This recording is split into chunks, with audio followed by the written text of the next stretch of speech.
আসসালামু আলাইকুম। এটিএন বাংলা সংবাদে সবাইকে স্বাগত জানাচ্ছি। নাবিলা রহমান। শুরুতেই বিআরবি কেবলস সংবাদ শিরোনাম। উপকূল অতিক্রম করছে ঘূর্ণিঝড় রিমাল। মূল ভূখণ্ডে আঘাত হানতে পারে 1 থেকে 1.5 ঘন্টার মধ্যে। সমুদ্র বন্দরগুলোতে 10 নম্বর মহাবিপদ সংকেত, কুয়াকাটায় একজনের মৃত্যু। প্রায় 8 লাখ মানুষকে নেওয়া হয়েছে আশ্রয় কেন্দ্রে। উপকূলীয় এলাকায় বন্ধ শিক্ষা প্রতিষ্ঠান। ঘূর্ণিঝড় মোকাবেলায় দুর্যোগ মন্ত্রণালয়ের সবার ছুটি বাতিল।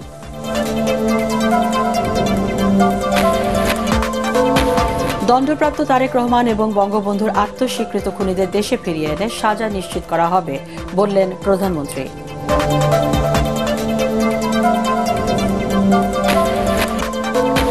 এবং ডিজিটাল আইনে অকারণে সাংবাদিকদের হয়রানি বন্ধে সতর্ক সরকার, জানালেন ওবায়দুল কাদের। সাংবাদিকতার মাধ্যমে দেশকে এগিয়ে নেওয়ার আহ্বান।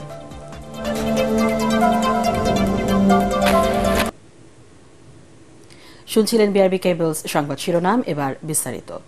বঙ্গোপসাগরে অবস্থানরত ঘূর্ণিঝড় রিমাল 1 থেকে 1.5 ঘন্টার মধ্যে উপকূল ছাড়িয়ে মূল ভূখণ্ডে আঘাত হানতে পারে বলে জানিয়েছে আবহাওয়া অফিস। একই সাথে আগামী 5 থেকে 7 ঘন্টার মধ্যে 90 কিলোমিটার বেগে বাংলাদেশ উপকূল অতিক্রম করবে ঘূর্ণিঝড়টি। অপরিবর্তিত থাকবে মোংলা ও পায়রা সমুদ্র বন্দরের 10 নম্বর এবং কক্সবাজার ও চট্টগ্রামে দেয়া 9 নম্বর মহাবিপদ সংকেত। আবহাওয়া অফিস বলছে, ঘূর্ণিঝড় রিমালের কারণে আগামীকাল দেশজুড়ে বৃষ্টিপাতের সম্ভাবনা রয়েছে।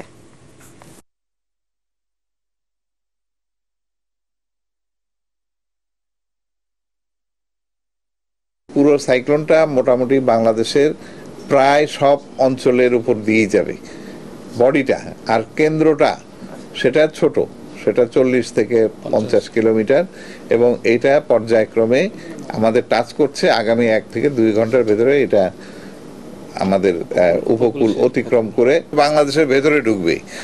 ভেতরে ঢোকার পরে কিন্তু একটু স্ট্যাগন্যান্ট থাকবে, বৃষ্টি দিয়ে এটা বৃষ্টি ঝরিয়ে দুর্বল হয়ে যাবে।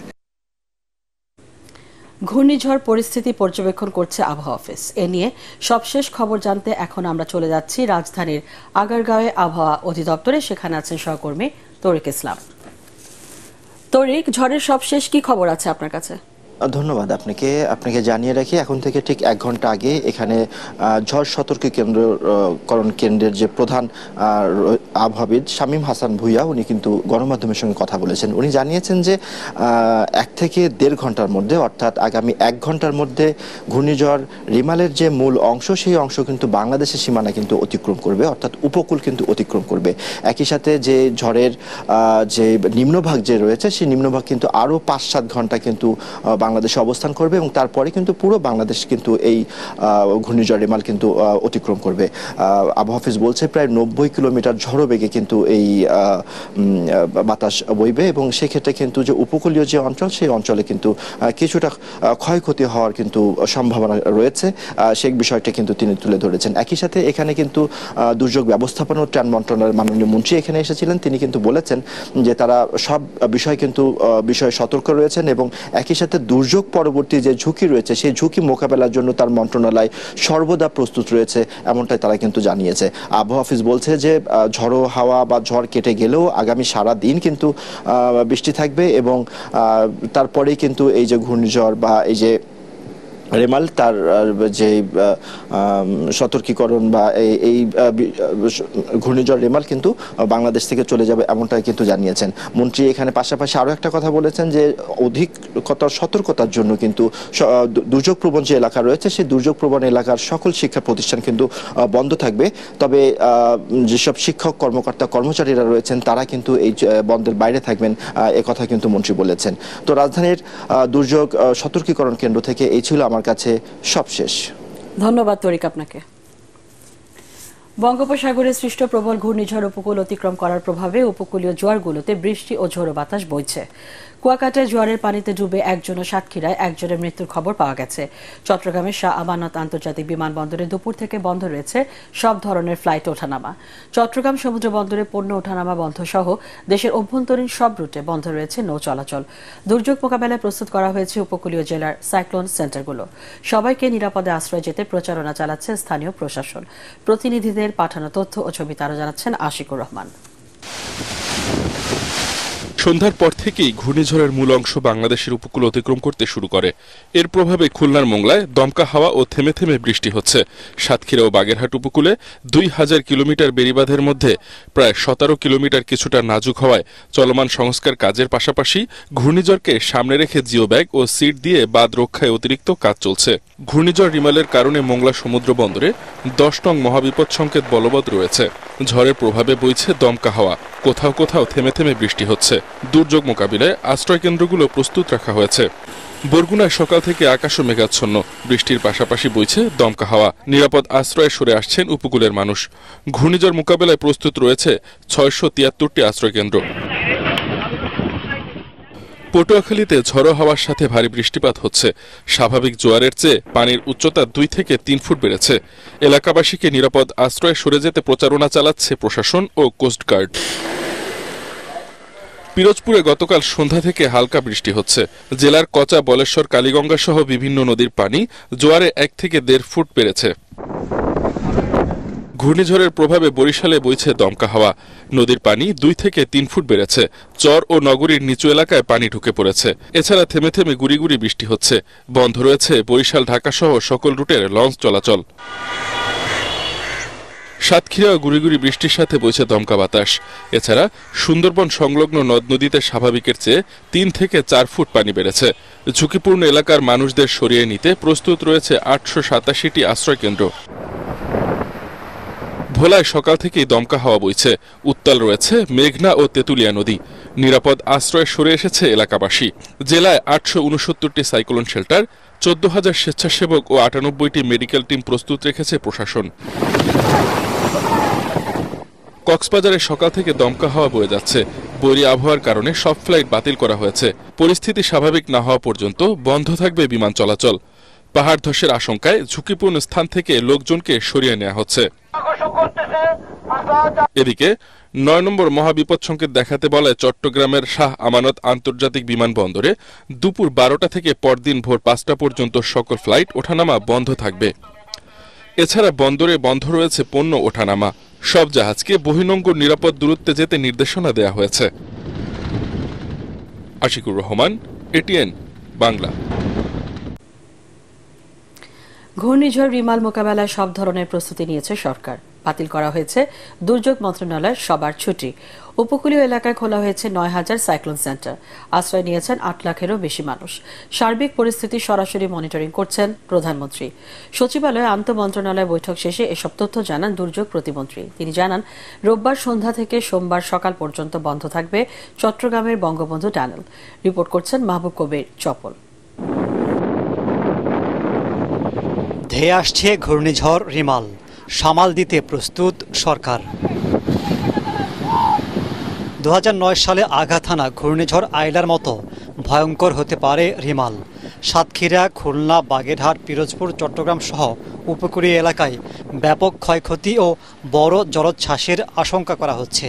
এর মধ্যে 9,000 সাইক্লোন সেন্টারে 8 লাখের বেশি মানুষ আশ্রয় নিয়েছেন। বাতিল করা হয়েছে দুর্যোগ কবলিত এলাকায় সরকারি ছুটি। ক্লাস চলবে না শিক্ষা প্রতিষ্ঠানে। ঝড়ের সময় বন্ধ থাকবে কর্ণফুলীতে বঙ্গবন্ধু টানেল। সচিবালয়ে আন্তঃমন্ত্রণালয় বৈঠকে নেওয়া হয়েছে এসব সিদ্ধান্ত। সমস্ত বাংলাদেশেই এই বৃষ্টিপাতের জন্য ক্ষতিগ্রস্ত হবে। এই জন্য আমাদের পাহাড়ি অঞ্চলগুলি ব্যাপকভাবে ল্যান্ডস্লাইড হওয়ার সম্ভাবনা আছে। ঝড় শেষ না পর্যন্ত সমস্ত ছুটি বাতিল করা হয়েছে। প্রায় আমরা 8 থেকে 9,000 আশ্রয় কেন্দ্র ইতিমধ্যে আমরা তৈরি করে রেডি করে রেখেছি। প্রায় 8 লক্ষের বেশি মানুষ অলরেডি আশ্রয় নিয়েছে। প্রতিমন্ত্রী বলেন, ঘূর্ণিঝড় রিমাল সরাসরি মনিটরিং করছেন প্রধানমন্ত্রী শেখ হাসিনা।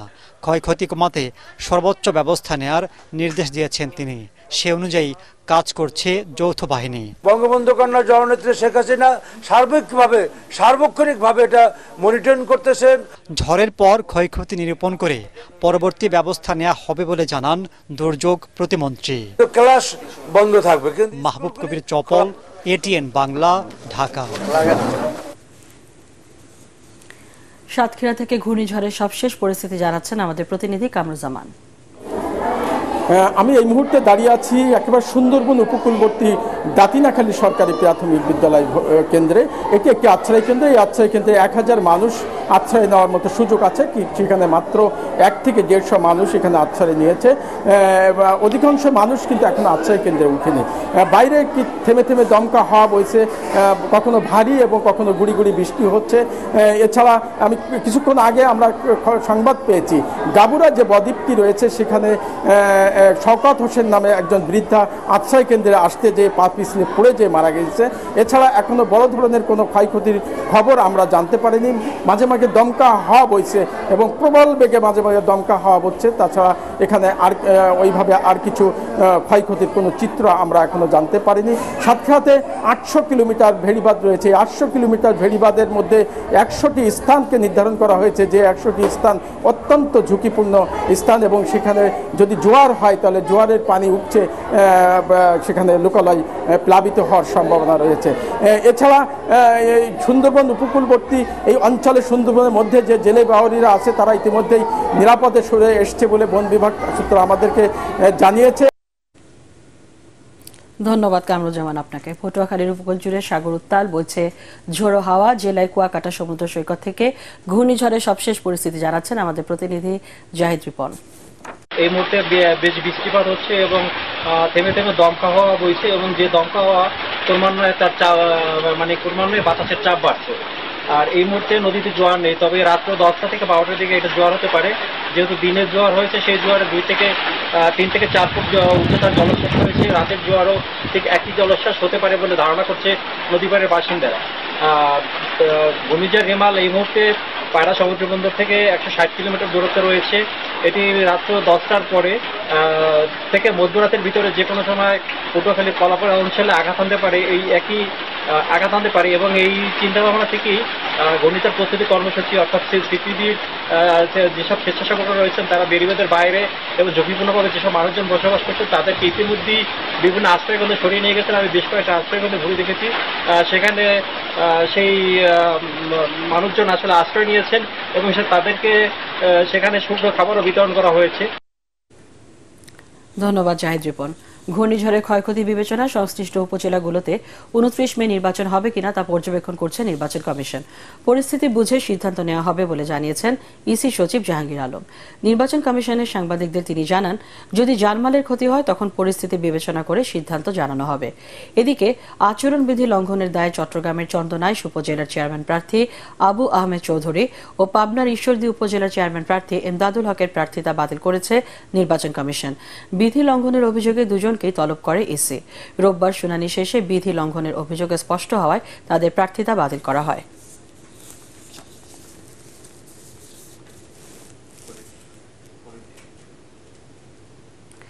সাজাপ্রাপ্ত আসামি বিএনপির ভারপ্রাপ্ত চেয়ারম্যান তারেক রহমানকে লন্ডন থেকে দেশে ফেরত আনতে ব্রিটিশ সরকারের কাছে আবেদন করা হবে বলে জানিয়েছেন প্রধানমন্ত্রী শেখ হাসিনা।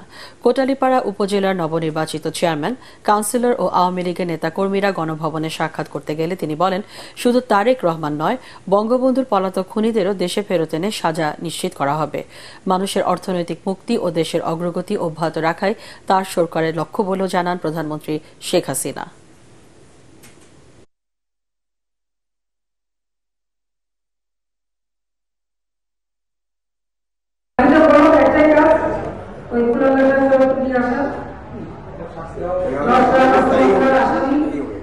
সাজাপ্রাপ্ত ব্রেন হামলার আসামি, সাজাপ্রাপ্ত দুর্নীতিতে চ্যাম্পিয়ন, সাজাপ্রাপ্ত আসামি, সেটাকে এখন আমরা নিয়ে আসবো ব্রিটিশ গভর্নমেন্টের কাছে।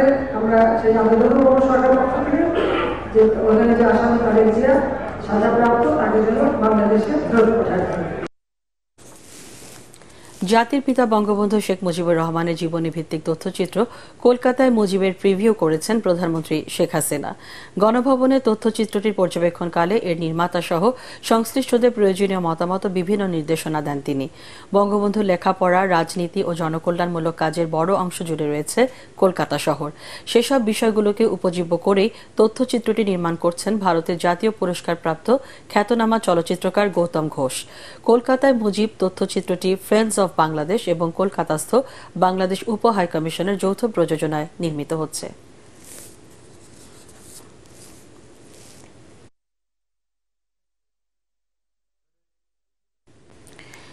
ডিজিটাল নিরাপত্তা আইনে কোনো সাংবাদিক যেন অকারণে হয়রানির শিকার না হয় সে ব্যাপারে সরকার সতর্ক বলে জানিয়েছেন আওয়ামী লীগ সাধারণ সম্পাদক ওবায়দুল কাদের। আর জাতীয় পার্টির চেয়ারম্যান GM কাদের বলেছেন, দলমত নির্বিশেষে প্রকৃত সাংবাদিকতার মাধ্যমে দেশকে এগিয়ে নিয়ে যাওয়ার কথা।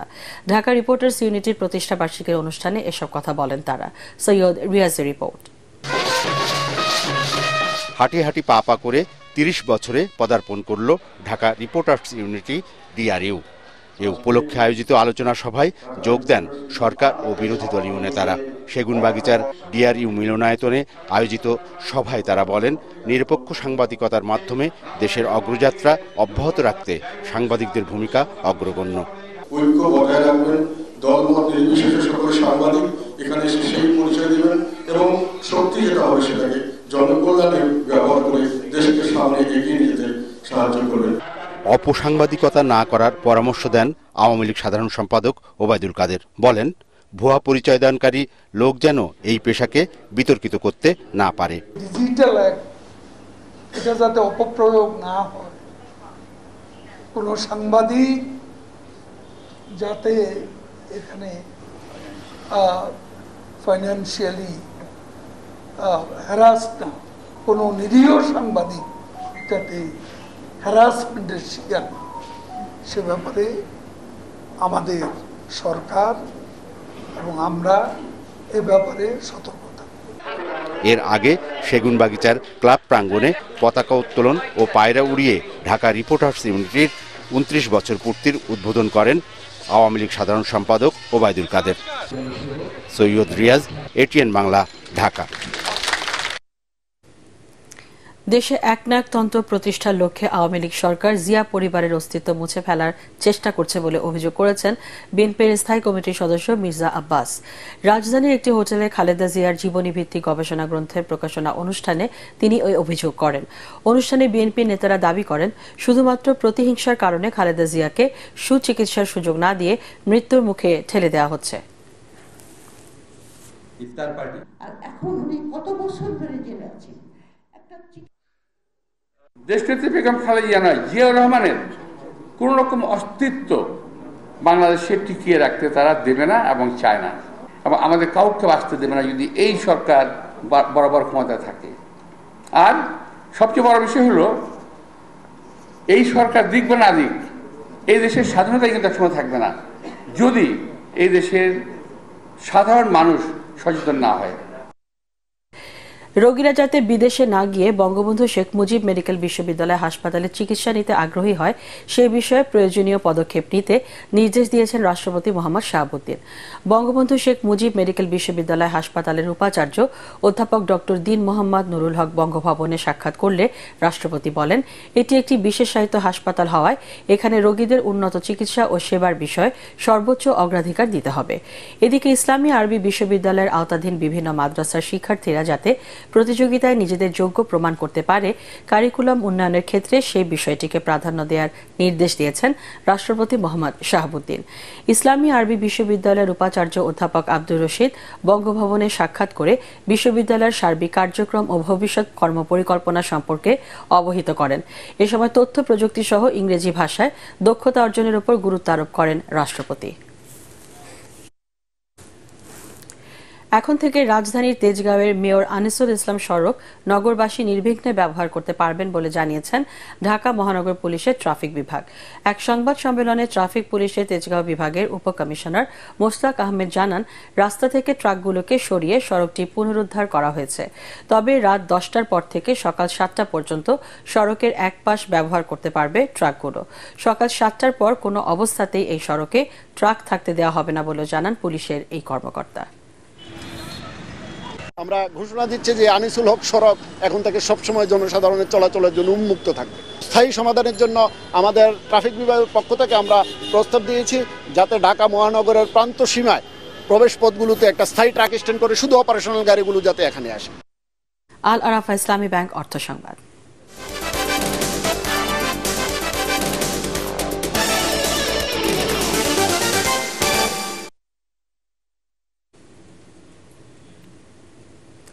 আজ থেকে শুরু হয়েছে একাদশ শ্রেণীতে ভর্তির আবেদন প্রক্রিয়া। শনিবার রাত 12:01 থেকে শুরু হওয়া এই প্রক্রিয়া চলবে 11 জুন পর্যন্ত। প্রার্থীদের আবেদন করতে হবে অনলাইনে। ভর্তি ফি পরিশোধ করতে হবে বিকাশে। সরকার থেকে আবেদন ফি 150 টাকা নির্ধারণ করে দেওয়ায় কোনো কলেজের অতিরিক্ত টাকা নেওয়ার সুযোগ নেই। এতে খুশি শিক্ষার্থীরা। প্রতিবারের মতো একাদশ শ্রেণীর ভর্তি ফি পেমেন্ট করুন বিকাশ পেমেন্টের মাধ্যমে। মিজান শাহজাহানের রিপোর্ট। দেশের সব সরকারি বেসরকারি কলেজে একযোগে শুরু হয়েছে ভর্তি কার্যক্রম। সর্বনিম্ন 5টি ও সর্বোচ্চ 10টি কলেজ পছন্দ দিতে পারবে একজন শিক্ষার্থী। শিক্ষার্থীরা বলছেন অনলাইনের কল্যাণে সহজেই আবেদন করতে পারছেন তারা। বিকাশে পেমেন্ট করার সুযোগ দেওয়ায় ব্যাংক আওয়ারের জন্য অপেক্ষার অবসান হয়েছে বলেও জানান তারা। আমরা যে আগে শুনতাম যে বিভিন্ন প্রতিষ্ঠানে গিয়ে যে আবেদনের জন্য অনেক টাকা চার্জ করতো, এখন যে সরকার আমাদের অনলাইনের মাধ্যমে বিকাশের মাধ্যমে যে 150 টাকা নির্ধারণ করে দিয়েছে, এটার জন্য আমরা খুবই উপকৃত। যেভাবে আবেদন করতে পারতেছি অনলাইনের মাধ্যমে, এটা আমাদের জন্য একটা বড় পাওয়া। এতে আমাদের পরিশ্রম এবং কষ্ট অনেক সহজ হয়েছে। আমরা ঘরে বসে আমাদের ভর্তি প্রক্রিয়া সম্পন্ন করতে পারি। বিকাশ এজেন্টরা জানান আন্তরিকতা দিয়ে শিক্ষার্থীদের সেবা দিচ্ছেন তারা। কোনো ধরনের বিড়ম্বনা ছাড়াই পেমেন্ট করতে পারছে শিক্ষার্থীরা। স্টুডেন্টের জন্য এটা একটা বিশাল প্লাস পয়েন্ট যে বিকাশের মাধ্যমে তারা এখন তাদের ভর্তির যে কার্যক্রমগুলো এগুলো অনায়াসে চালিয়ে যেতে পারছে এবং পারবে। যেহেতু সবার হাতে হাতে বিকাশ আছে, তো সবাই ইজিলি জিনিসটা পরিশোধ করতে পারবে। আর এছাড়া যদি কোনো লোক আমাদের কাছে আসে, তো আমরা চেষ্টা করব আমরা তাকে করার জন্য, মানে তাকে সাপোর্ট দেওয়ার জন্য। অন্যান্য কলেজে ভর্তির আবেদন ফি 150 টাকা হলেও নটরডেম কলেজে 400 টাকা। নিজস্ব নীতিতে ভর্তি পরীক্ষা নেবে কলেজটি। তবে অন্য সব কলেজের মতো নটরডেমে ভর্তির আবেদন ফিও জমা দিতে হবে বিকাশে। মিজান শাহজাহান, এটিএন বাংলা, ঢাকা। তুরস্কের জনপ্রিয় অভিনেতা বুরাক ওজচেভিটকে ব্র্যান্ড অ্যাম্বাসেডর করে রূপান্তর যাত্রা শুরু করল সিঙ্গার বেকো। রাজধানীর একটি হোটেলে সংবাদ সম্মেলনে ট্রান্সফরমেশন জার্নি উইথ বুরাক ওজচেভিট শীর্ষক পদক্ষেপের ঘোষণা দেওয়া হয়। এতে সিঙ্গার বাংলাদেশ লিমিটেডের ব্যবস্থাপনা পরিচালক ও সিইও MHM ফাইরোজ বলেন, নতুন এই রূপান্তরের মাধ্যমে বাংলাদেশের কচ গ্রুপ ও আর্চেলিকের বৈশ্বিক দক্ষতা ও মান নিয়ে আসা হয়েছে, যা ক্রেতাদের অভিজ্ঞতা আরও সমৃদ্ধ করবে। উদ্ভাবন, গ্রাহক সন্তুষ্টি ও টেকসই অর্থনৈতিক প্রবৃদ্ধি নিশ্চিতে আর্চেলিক দৃঢ় প্রতিজ্ঞ বলে জানান প্রতিষ্ঠানটির সাউথ এশিয়ার regional marketing, business transformation and গ্রোথের পরিচালক হান্দান আব্দুর রহমান উগলু। এ সময় বাংলাদেশের মানুষ ও ভক্তদের প্রতি কৃতজ্ঞতা প্রকাশ করেন তুরস্কের জনপ্রিয় অভিনেতা বুরাক ওজচেভিট।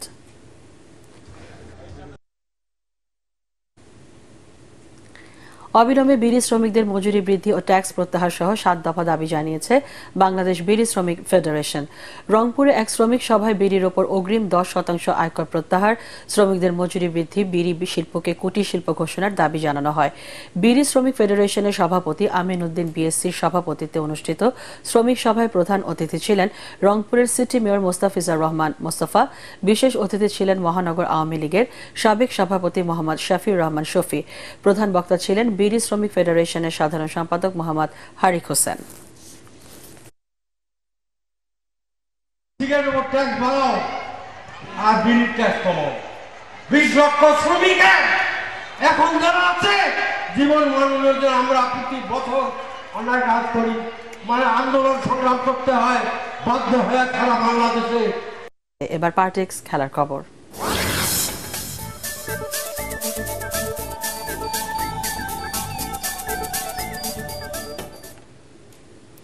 জমকালো আয়োজনে শুরু হয়েছে বঙ্গবন্ধু কাপ আন্তর্জাতিক কাবাডি টুর্নামেন্টের চতুর্থ আসর। রাজধানী মিরপুরে শহীদ সোহরাওয়ার্দী ইনডোর স্টেডিয়ামে টুর্নামেন্টের উদ্বোধন করেন যুব ও ক্রীড়ামন্ত্রী নাজমুল হাসান পাপন। অনুষ্ঠানে সভাপতিত্ব করেন বাংলাদেশ কাবাডি ফেডারেশনের সভাপতি ও আইজিপি আব্দুল্লাহ আল মামুন। এ সময় উপস্থিত ছিলেন ফেডারেশনের সাধারণ সম্পাদক ও ডিএমপি কমিশনার হাবিবুর রহমান সহ অন্যান্যরা। উদ্বোধনী অনুষ্ঠানে মার্চ পাস্টে অংশ নেন অংশগ্রহণকারী 12টি দলের খেলোয়াড় ও কর্মকর্তারা। মনোজ্ঞ সাংস্কৃতিক অনুষ্ঠান ও দৃষ্টিনন্দন ডিসপ্লের মধ্য দিয়ে শেষ হয় উদ্বোধনী অনুষ্ঠান। বঙ্গবন্ধু কাপ আন্তর্জাতিক কাবাডির উদ্বোধনী ম্যাচে দক্ষিণ কোরিয়াকে পরাজিত করে শুভ সূচনা করেছে স্বাগতিক বাংলাদেশ। পুরস্কার বিতরণের মধ্য দিয়ে শেষ হলো Bangladesh sports press association BSP এর বার্ষিক আন্তঃক্রীড়া উৎসব। বিএসপি এর স্পোর্টসম্যান অব দ্য ইয়ার পুরস্কার জিতেছেন মুজিবুর রহমান। বিওএ ভবনের অডিটোরিয়ামে তার হাতে তুলে দেওয়া হয় আব্দুল মান্নান লাডু ট্রফি ও অর্থ পুরস্কার। পুরস্কার বিতরণী অনুষ্ঠানে উপস্থিত ছিলেন স্পন্সর ওয়ালটন গ্রুপের সিনিয়র এক্সিকিউটিভ ডিরেক্টর ইকবাল বিন আনোয়ার ডন। এছাড়াও উপস্থিত ছিলেন জাতীয় ক্রীড়া পুরস্কারপ্রাপ্ত ফুটবলার আব্দুল গাফফার এবং জাতীয় ক্রিকেট দলের সাবেক অধিনায়ক ও প্রধান নির্বাচক মিনহাজুল আবেদিন নান্নু। বিএসপি এর সাধারণ সম্পাদক শামন হোসেনের সঞ্চালনায় অনুষ্ঠানে সভাপতিত্ব করেন বিএসপি এর সভাপতি রেজওয়ানুজ্জামান।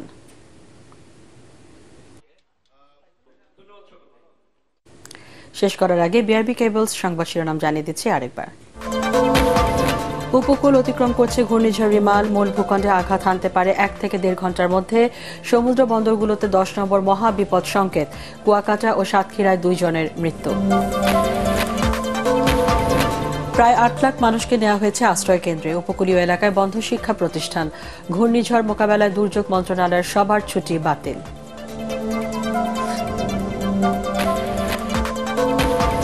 দণ্ডপ্রাপ্ত তারেক রহমান এবং বঙ্গবন্ধুর আত্মস্বীকৃত খুনিদের দেশে ফিরিয়ে এনে সাজা নিশ্চিত করা হবে বললেন প্রধানমন্ত্রী।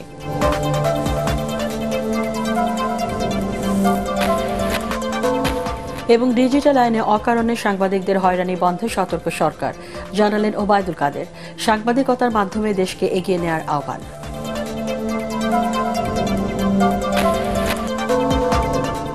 পরবর্তী সংবাদ দেখার আমন্ত্রণ জানিয়ে এখনকার মতো শেষ করছি।